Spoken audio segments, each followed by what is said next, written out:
pour nous rejoindre, c'est le live à radiox.com. Par texto, c'est le 418-670-9098. Chronique de l'enquêteur du paranormal, c'est maintenant. On lui dit bonsoir, Christian Page. Salut! Salut à vous deux. Ça va pas pire? Ça va pas pire. Comme ça, tu reviens de vacances cette semaine. Ben oui, puis on s'est croisés. C'est ta première semaine après ton retour de vacances. On s'est croisés dans un Tim Hortons à Montréal. On a eu une belle, un bon moment. On échangeait. J'ai même pas eu la chance de te payer un café. C'est incroyable à quel point t'es indépendant de fortune, toi. Parce que t'es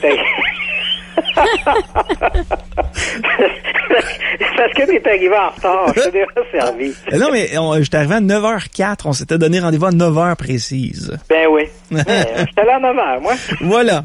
Ah, ben bref, ça a été une belle rencontre. Puis on est prêt pour la prochaine saison. Hey, pendant la pause, je te parlais au téléphone du Momo Challenge. Je sais pas si tu as vu ça passer. Ça se passe sur TVA Nouvelles. Et pour les gens qui veulent voir la photo de Momo, là, ça fait extrêmement peur. C'est une genre de poupée qui a des caractéristiques humaines et animales. Et c'est sur l'application WhatsApp, c'est ça, Raph? Ouais. Puis les jeunes, c'est des jeunes de 12, 13, 14 ans qui font le Momo Challenge. Et tu dois aller parler à cette personne-là, de ce que je comprends, là, qui est pas une personne réelle. Puis cette personne-là te dit de faire des choses. Et si tu ne fais pas ces choses-là, ben là, tu peux être terrorisé. Ça peut être des appels à 3 heures du matin où tu entends des gens se faire trucider. Ça peut être des photos de toi qui sont envoyées à tes amis. Oui. Donc, ça fait peur à beaucoup de jeunes. Puis pourquoi on en parle, c'est que il y a une jeune fille de 12 ans qui s'est suicidée en Argentine. Et là, on suspecte ce fameux Momo Challenge-là d'être responsable de son suicide. Quelle histoire! C'est comme si la fiction avait rentrait dans notre réalité. Comme si... Parce que toi puis moi, on entend parler de ça, on dit, mais c'est carrément de la folie que les gens embarquent là-dedans. Mais les jeunes, je sais pas, ils ont l'impression que c'est vrai.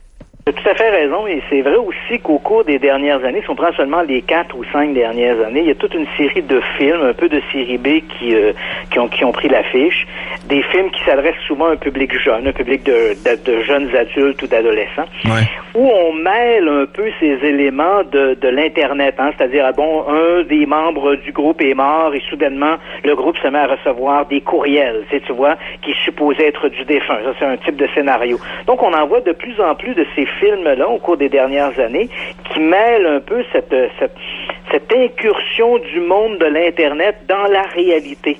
Et là, bien évidemment, on n'est pas étonné de voir un truc comme ça. Je te rappelle, par exemple, vendredi dernier a pris l'affiche au cinéma au Québec un film qui s'appelle The Slender Man, l'homme étiré. Okay. Or, ce phénomène de l'homme étiré, c'est un phénomène qui est né essentiellement sur le web. Il y a quelques années, des gens se sont mis à publier des photographies. Visiblement, il s'agissait sur des photographies, disons, numériques de ce qu'on appelle, passe-moi l'expression anglophone, mais un glitch, parce qu'on sait que l'information est stockée de manière numérique. Et là, quelques personnes avaient pris des photographies où on avait l'impression qu'il y avait en arrière-plan, une espèce de personnage avec des membres étirés.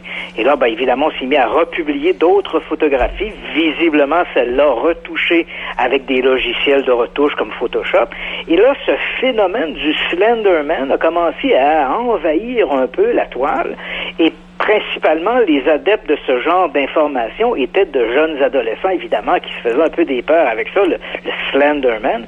Et il y a quelques années, il y a 2 adolescentes aux États-Unis qui ont emmené une autre fillette dans un boisé. Elles l'ont poignardée, j'allais dire à mort, mais heureusement, la victime a survécu, mais ils l'ont laissée pour morte. Ouais.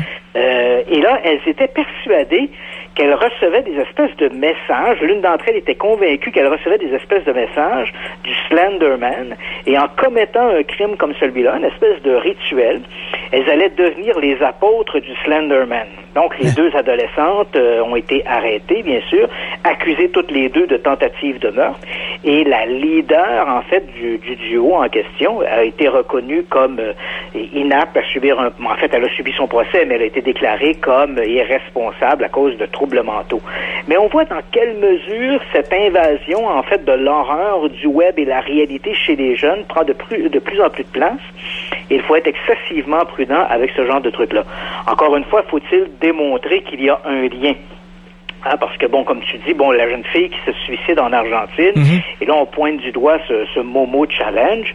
ça me rappelle un peu dans les années 80, et tu vas sûrement te rappeler de ça, bon, je sais bien que tu n'étais pas au monde, mais tu en as sûrement entendu parler, il y avait toute cette peur satanique qui s'était développée aux États-Unis, et là, on faisait, certains groupes fondamentalistes religieux faisaient ouvertement une association avec la musique heavy metal ou le rock dur, avec le satanisme. Hein? Là, c'était rendu que si tu écoutais de la musique heavy metal, tu devais obligatoirement, il y avait un sataniste en toi qui sommeillait et éventuellement, tu étais certainement sur la mauvaise pente pour aller commettre un crime.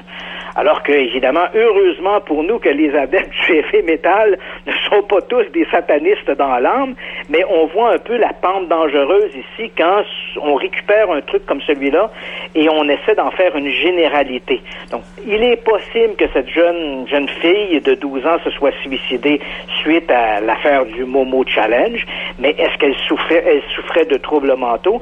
Est-ce que c'est une conséquence d'une dynamique familiale qui était tout à fait difficile? Souvent, c'est facile un peu d'arriver puis de donner une étiquette comme ça en disant c'est le Momo Challenge ou c'est parce que des gens écoutaient de la musique de Slayer. Je me rappelle aux États-Unis un procès retentissant en 1995. Une jeune fille de la Californie qui avait été assassinée par 3 jeunes qui écoutaient de la musique de Slayer. Et donc, ces jeunes assassinent l'adolescente en question dans un boisé, enterrent son corps, vont se livrer à des actes de nécrophilie sur le cadavre, et éventuellement, les 3 adolescents seront arrêtés, et éventuellement, dans le procès, bien sûr, il sera mention d'une pièce du groupe Slayer qui s'appelle Necrophilia, ou un album qui s'appelait Necrophilia. Je te parle de ça un peu de mémoire, là, j'ai pas de notes devant moi. Mais éventuellement, bien sûr, il y a eu toute une levée de boucliers. Des gens ont dit, bon, il faut absolument faire un procès. Et effectivement, les parents de cette adolescente assassinée, Elise Paler, donc ses parents, ont poursuivi, en fait, ont intenté un procès contre Slayer.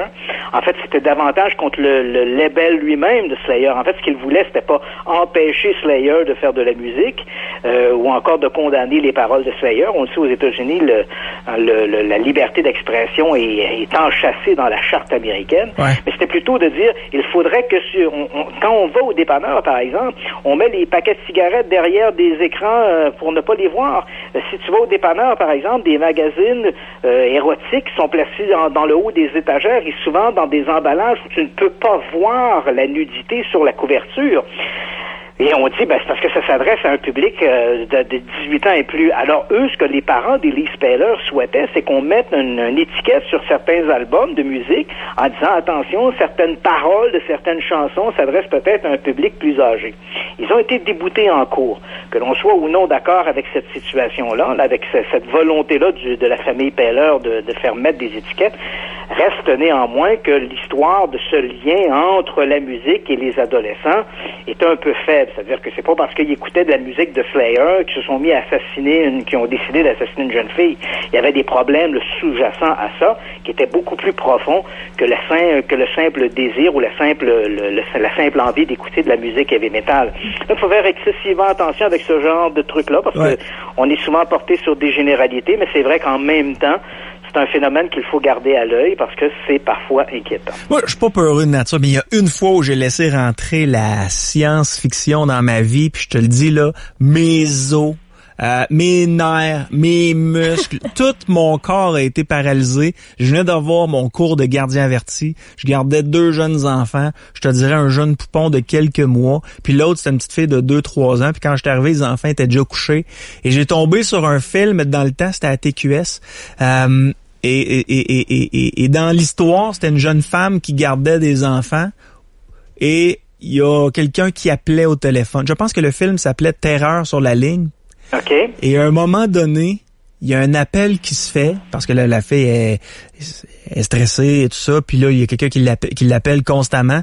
Puis à un moment donné, la personne dit « Êtes-vous allé voir les enfants? » Quand le téléphone a sonné, là, juste avant que l'acteur dise « Êtes-vous allé voir les enfants? » Le téléphone à la maison où j'étais, je venais d'avoir mon cours de gardien averti, là.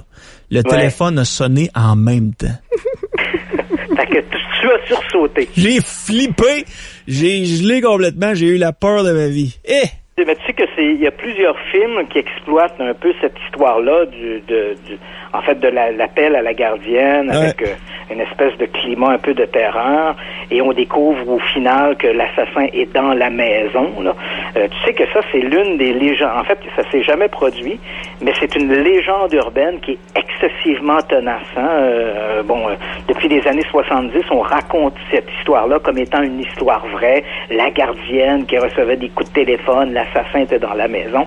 Mais dans les faits, il n'y a pas un cas avéré comme celui-là. Bon, bien sûr, c'est déjà arrivé que des gens s'introduisent dans une maison, assassinent des enfants pendant qu'il y avait une gardienne, mais l'idée du coup de téléphone qui menace la gardienne, ça, ou qui fait monter la tension, c'est une légende urbaine, ça ne s'est jamais produit, il n'y a pas de cas avéré de ça, mais on a développé plusieurs scénarios de films autour de ça, et ça continue d'être véhiculé là, socialement comme étant un fait réel, un fait divers réel, alors que dans les faits, c'est uniquement une légende urbaine. Ouija, c'est-tu vrai, ça? Ou c'est pas vrai? Tu vois, là, on est aussi dans un autre élément où il y a une espèce de crainte populaire qui n'est peut-être pas toujours fondée, et c'est ce fameux jeu du Ouija. Je ne sais pas si toi, tu as déjà fait un essai, tu as déjà joué à ça, ou... parce que c'est très populaire chez les jeunes, donc je résume un peu ce que c'est pour les gens qui ne savent pas de quoi on parle, quoique j'en doute, là, c'est cette fameuse planchette qu'on utilise ou apparemment pour communiquer avec les esprits, et ça se présente comme une sorte de planchette sur laquelle il y a tous les lettres de l'alphabet, dans les coins supérieurs droit et gauche, il y a les mots oui et non, et là, avec une espèce de mobile au centre de la planchette, on place nos doigts et on appelle les esprits, et éventuellement les esprits devraient guider ce mobile sur lesquels sont placés nos doigts, se déplacer sur la planchette et épeler des mots ou répondre par oui ou par non à certaines questions. Alors, il faut savoir que le Ouija, il a été développé dans la deuxième moitié du 19e siècle, aux États-Unis en particulier, où le phénomène de spiritisme est né, je te le rappelle, en 1848. Il a connu énormément de popularité. Il s'est vite hissé au rang d'activité bourgeoise. Les gens se réunissaient le soir, on communiquait avec les esprits. C'était bien de faire ça. Et il y avait des gens, là, des gens d'une certaine noblesse, voire même des bourgeois, qui s'adonnaient à ça. On sait par exemple que la reine Victoria en Angleterre s'adonnait au spiritisme, ici même au Canada. Dans la première moitié du 20e siècle, on avait le premier ministre William Lyon Mackenzie King qui s'adonnait aussi au spiritisme, donc qui faisait tourner des tables comme ça. Donc c'est un mécanisme populaire, cette planchette Ouija ou ses dérivés, et il est commercialisé depuis à peu près 125 ans comme étant une espèce de jeu que tu peux te procurer là, chez Toys R Us ou dans des grands magasins de surface. Maintenant, est-ce que ça fonctionne? La réponse, Yannick, c'est oui. Si tu prends la planchette, tu suis les recommandations du fabricant, tu vas obtenir des résultats. Donc, le mobile va se mettre à bouger sur la planchette. OK, mais ma tante, elle disait de pas faire ça parce qu'on pouvait libérer des âmes errantes. Voilà. Et ça aussi, c'est amusant parce que, cette planchette-là qui sert, dit-on, à communiquer, on croit au spiritisme, c'est une planchette qui sert à communiquer avec les esprits. Ouais. Mais c'est vrai également qu'il y a tout dans le milieu du spiritisme ou dans le milieu du paranormal, il y a toutes sortes de rumeurs qui circulent, des histoires un peu sordides associées avec le Ouija, des gens auraient fait entrer des esprits malveillants, auraient été pris de toutes sortes de troubles, auraient connu des épisodes de malchance suite à l'intervention du Ouija, et il y a quelques histoires dans le domaine, dans l'univers du paranormal qui sont liées au Ouija. On pense par exemple à l'histoire de l'exorcisme qui s'est produit en 1949 aux États-Unis, qui a inspiré le film L'Exorciste en 1973, qui est basé sur un roman de William Peter Blatty. Si tu te rappelles, dans le film L'Exorciste, Regan commence à être possédée par le démon alors qu'elle s'adonne au Ouija. Elle l'appelle le capitaine C'est-Tout, elle fait bouger le mobile, et là, tout d'un coup, il arrive cet épisode de possession diabolique.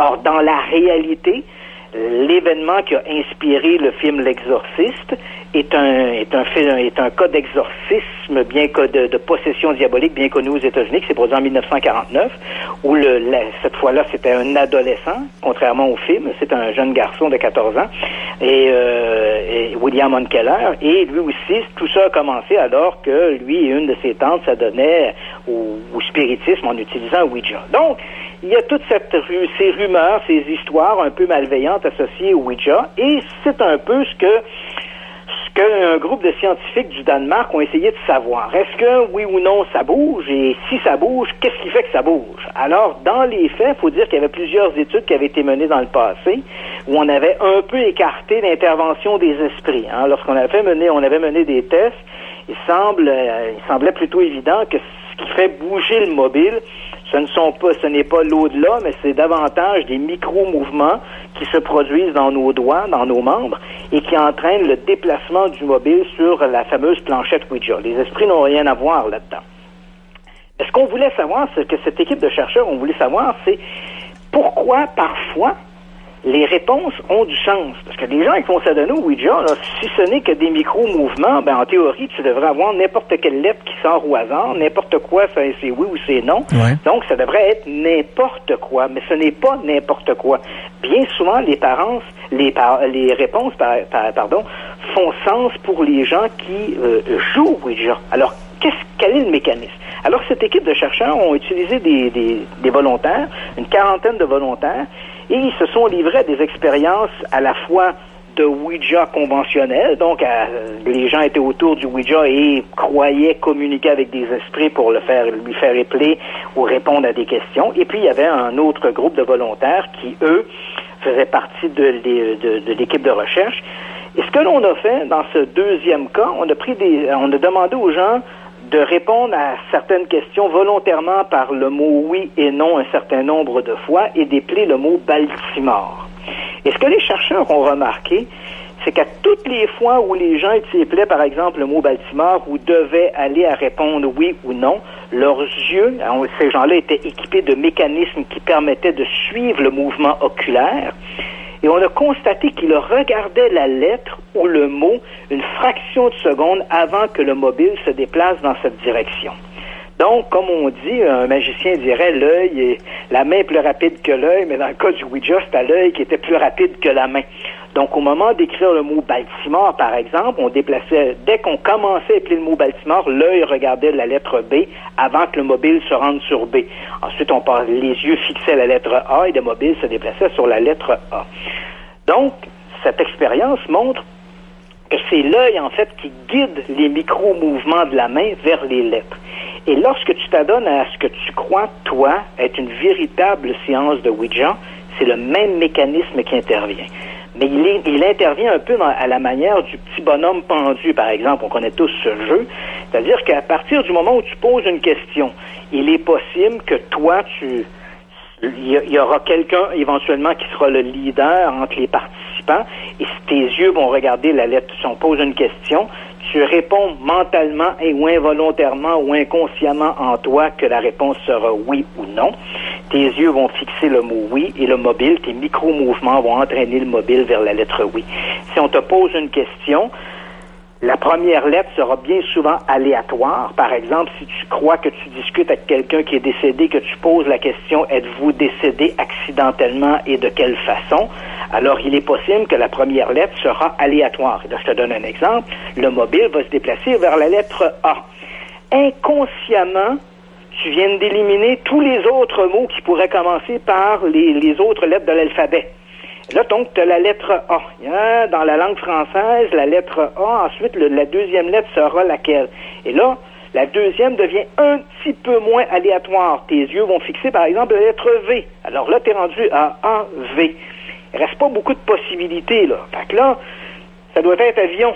Donc, tes yeux vont regarder la lettre I, la lettre O et la lettre N, et une fraction de seconde après, tes doigts vont déplacer le mobile vers ces lettres-là, et là, ça va faire sens. Okay. Ça veut dire, la personne est décédée dans un accident d'avion. Okay, mais donc, deux personnes de bonne foi qui ne trichent pas peuvent jouer à ce jeu-là, je répète que c'est un jeu, puis avoir des réponses sans nécessairement que ce soit eux qui le décident avec leur cerveau, là, qui décident. Exactement. Tout ça se fait un peu ça se fait excessivement rapidement. Ouais. Et ça se fait sur une base inconsciente. Oh. Donc, ton cerveau, il calcule un peu des probabilités, de la lettre A ou la lettre B, la probabilité que la deuxième lettre soit une consonne est peu vraisemblable, donc ça va être une voyelle. Donc, il y a tout ce mécanisme-là qui se fait, et peu à peu, les lettres vont apparaître, se dessiner un peu à la manière de jeux qu'on voit à la télé où des gens devinent des lettres, puis quand tu as 4 lettres de sortie, ben là, tu es capable de deviner la phrase ou le mot au complet.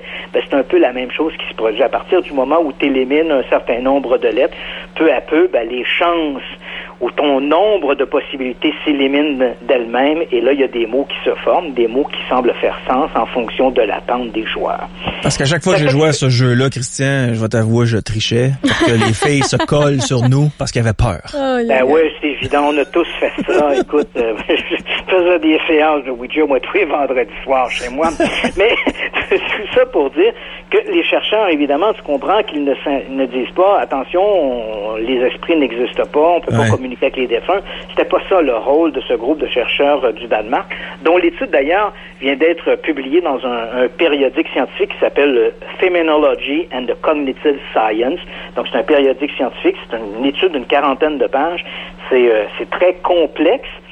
Mais dans les grandes lignes, ça résume un peu ce que je viens de te faire. Donc, c'est l'œil qui détermine les lettres et ensuite, les micro-mouvements de la main sont guidés vers ces lettres pour finalement former des mots. Est-ce qu'il est possible, à travers le Ouija, de communiquer avec de véritables esprits? Est-ce que l'au-delà existe? Est-ce qu'il est possible d'entretenir des liens ou des échanges avec les défunts? Tu comprendras que l'étude n'avait pas ça pour mandat, mais d'essayer de comprendre quels sont les mécanismes qu'on peut documenter et qui permettent d'expliquer le mouvement du mobile sur la planchette Ouija. Prochain sujet, on parle de la disparition des Mayas. Oui, écoute, c'est un sujet qui fascine les gens de l'histoire, parce que, je te rappelle un peu cette civilisation maya, civilisation d'Amérique centrale. On dit dans le langage savant du Mésoamérique. Donc, c'est une civilisation qui est apparue à peu près 2500 ans. Là, je m'excuse pour les historiens qui seraient à l'écoute, là, mais qui est apparue à peu près 2500 ans avant Jésus-Christ et qui est disparue aux alentours là de 1500, entre 1450 et 1550 à peu près, donc avec l'arrivée des Espagnols en Amérique centrale. Donc, c'est à peu près cette grande période qu'ont vécu les Mayas. La période la plus faste des Mayas va s'étirer à peu près de l'an 300 jusqu'à l'an 1000. Et là, à l'an 1000, les historiens savaient qu'à l'an 1000, il y avait eu une espèce de révolte chez les Mayas et le peuple, parce que les gens qui nous écoutent, qui ont visité le Mexique, et en particulier les gens qui vont à Cancun, on organise des voyages organisés vers des villes mayas, que ce soit Tulum ou Chichen Itza. Chichen Itza, d'ailleurs, qui était une des villes capitales de l'Empire maya. Ce sont des centres qui sont tout à fait fantastiques. Si tu n'as pas vu ça, Yannick, il faut absolument que tu vois l'une de ces grandes cités. C'est à couper le souffle. Et on sait que, quelque part, aux alentours de l'an 1000, le peuple, donc les constructeurs de ces cités qui ne vivaient pas dans les cités étaient occupés essentiellement par les bourgeois et la noblesse. Donc le peuple, les constructeurs, eux, vivaient dans des petites cabanes de paille, littéralement dans la jungle. Et aux alentours de l'an 1000, il y a eu une révolte. Le peuple s'est révolté contre la classe dirigeante, les ont assassinés. Ça a été un véritable massacre. Et ça a malheureusement entraîné un peu la chute de l'Empire maya parce que ceux qui savaient lire et écrire, c'était la classe dirigeante. Quand tu as assassiné la classe dirigeante, là, tu n'as plus le moyen de lire ou d'écrire. Et peu à peu, la civilisation maya s'est affaiblie avec des métissages avec d'autres civilisations qui existaient en Amérique centrale, qu'on pense par exemple aux Aztèques, aux Toltecs ou autres. Donc, ça, c'est un peu l'histoire. Ce que les archéologues et les historiens ignoraient, c'était pourquoi il y a eu cette révolte autour de l'an 1000. Quel a été le déclencheur? Alors là, il y a une équipe de scientifiques qui ont mené des recherches sur cette histoire de disparition des Mayas et ils ont fait en fait des carottages, ils ont fait des prélèvements au fond d'un lac, le lac Chichén-Canab, qui se trouve dans la péninsule du Yucatan.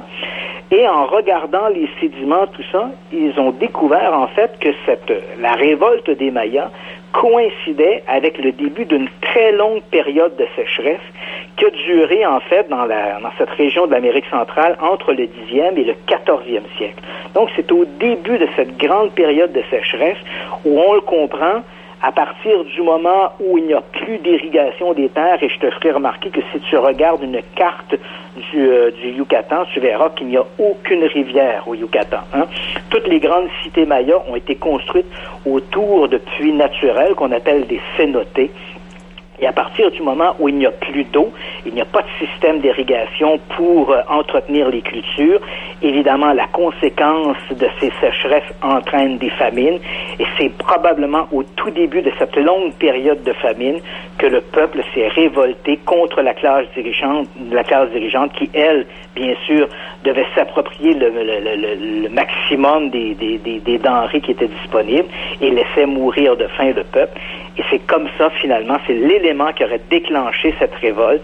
Et à partir de là, bien sûr, l'aventure des Mayas a été sur son déclin. Maintenant, donc, ce grand mystère historique, donc la raison de cette révolte chez les Mayas, nous est un peu plus connue, un peu plus familière, et découlerait essentiellement de cette période de sécheresse. Très intéressant. Donc, l'énigme de la disparition des Mayas est enfin connue. Voilà, exact. On parle des pyramides et ça va plaire aux gens qui sont amateurs d'ésotérisme. L'ésotérisme, on le sait. On le sait tous. Les pyramides des tombeaux de pharaons. C'est très populaire auprès des gens qui adhèrent à des philosophies un peu ésotériques ou mystiques. Hein. Dans les années 70, par exemple, on a vu dans l'avènement du mouvement Nouvel Âge, là, il y avait toutes sortes de babioles qu'on nous vendait, des quincailleries en forme de pyramide, des cristaux en forme de pyramide. On avait même des trucs où les gens mettaient, par exemple, les fruits ou les légumes à l'intérieur d'espèces de boîtiers en verre qui ressemblaient à des pyramides, qui avaient des formes de pyramides, et là on disait ça va concentrer les énergies et les fruits, les légumes, ou bien mûrissaient plus rapidement, ou étaient préservés justement de pourrir plus rapidement. Et donc il y avait toute cette culture des pyramides, l'énergie, tout ça, et bien sûr la communauté scientifique disait tout ça est de la foutaise. Mais ce n'était peut-être pas autant de la foutaise qu'on pourrait le croire, parce que là, écoute, on a une étude qui vient d'être publiée dans le Journal of Applied Science, un périodique scientifique très reconnu, et c'est une étude qui a été menée par des chercheurs de l'Université d'État et de technologie de l'information, de la mécanique et de l'optique à Saint-Pétersbourg, en Russie. Bon, évidemment, dès qu'on parle de travaux qui viennent de la Russie, il faut toujours se méfier. J'ai fait mes vérifications. L'étude est tout à fait légitime et la publication est tout à fait fondée sur une étude tout à fait rigoureuse. Donc, ce que ces scientifiques-là ont fait, c'est, on le sait depuis quelques années maintenant, les pyramides, entre autres, font l'objet d'une toute nouvelle étude qu'on appelle le projet Scan Pyramide. On en a déjà parlé l'automne dernier. Des scientifiques, en passant un peu, grosso modo, entre guillemets, on passe des grands monuments de l'Égypte antique aux rayons X, même si ce n'est pas vraiment des rayons X qu'on utilise, mais dans l'espoir de découvrir des chambres ou des cavités secrètes. Donc, ce projet de scan pyramide est mené depuis quelques années et on apprend chaque jour, en fait, ça nous révèle de nouveaux trucs sur l'Égypte antique. Et là, voilà que les chercheurs russes en question, eux, ce qu'ils ont essayé de voir, c'est de quelle façon les ondes électromagnétiques étaient absorbées ou réparties à l'intérieur de la grande pyramide de Khufu. Donc, c'est ce qu'on appelle sur le plateau de Gizeh, il y a 3 pyramides importantes, pyramide de Khéops ou Khufu, pyramide de Képhren et la pyramide de Mykérinos. La plus grande étant celle de Khufu, qui faisait à l'origine 147 mètres. Donc, on a voulu voir comment les ondes électromagnétiques étaient réparties à l'intérieur du monument, comment elles étaient absorbées par le monument. Et crois-le ou non, ils ont constaté que la façon dont les ondes étaient réparties, elles se concentraient notamment sur la chambre funéraire du roi, parce qu'il faut oublier là, les pyramides telles qu'on les voit dans Astérix et Cléopâtre, là. Ce n'est pas un dédale labyrinthique qu'il y a à l'intérieur du monument, c'est excessivement sobre. À l'intérieur, il y a 3 galeries, en fait une galerie qui mène à la chambre du roi, une galerie qui mène à la chambre de la reine et une galerie qui mène un peu comme au sous-sol. Et on a constaté que la façon dont les ondes électromagnétiques étaient réparties dans la pyramide Il y avait une partie des ondes qui se concentrait sur la chambre du roi et une autre partie qui se concentrait dans les parties basses de la pyramide. En fait, la pyramide est pratiquement un condensateur d'énergie. En fait, il répartit l'énergie d'une façon tout à fait invraisemblable pour ce que l'on aurait pu croire d'un monument de roche de cette manière-là. Alors, c'est très surprenant. Il faut quand même mettre un bémol. Les scientifiques russes reconnaissent, s'ils reconnaissent en fait cette répartition un petit peu mystérieuse ou insolite des ondes électromagnétiques, ils croient que les Égyptiens seraient arrivés à ce résultat-là de manière tout à fait accidentelle.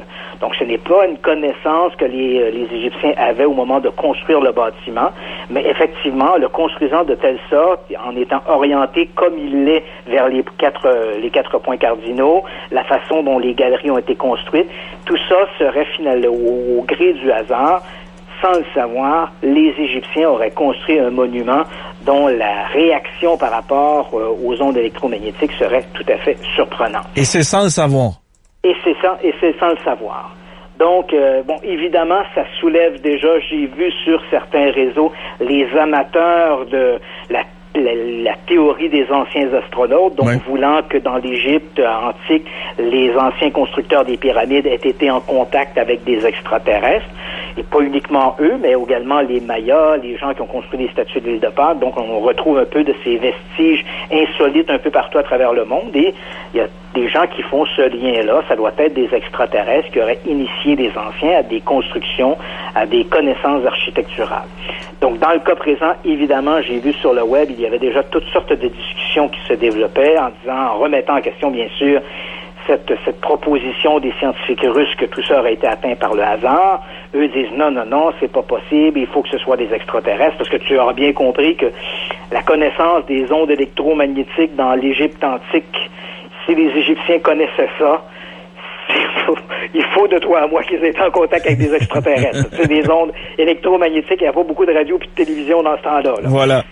Donc, pour arriver à cette connaissance-là, il aurait fallu, bien sûr, qu'ils aient été en contact avec une civilisation hautement plus technologique que eux l'étaient. Donc, obligatoirement, ou les survivants de l'Atlantide ou d'une super civilisation, ou encore des extraterrestres. Alors, évidemment, il y a toute une discussion autour de ça, même si, de leur côté, les historiens, les scientifiques qui ont travaillé à cette étude continuent de maintenir que tout ça n'a été obtenu que par le hasard. On voit que dans le public en général, ça ne fait pas l'unanimité. ChristianPage.ca, un gros merci. On se reparle mercredi prochain? Oui, absolument. Passe une belle journée, une belle fin de journée, c'est ce que je voulais te dire. Salut! Et à vous tous et à tous les auditeurs. Ciao! Merci beaucoup, bye-bye. Pour en savoir plus sur Christian Page, qui est l'enquêteur du paranormal, c'est aussi un auteur, un conférencier. C'est un écrivain, écrit tellement des bons livres. Des beaux livres, la page couverture est toujours belle. ChristianPage.ca, on vient.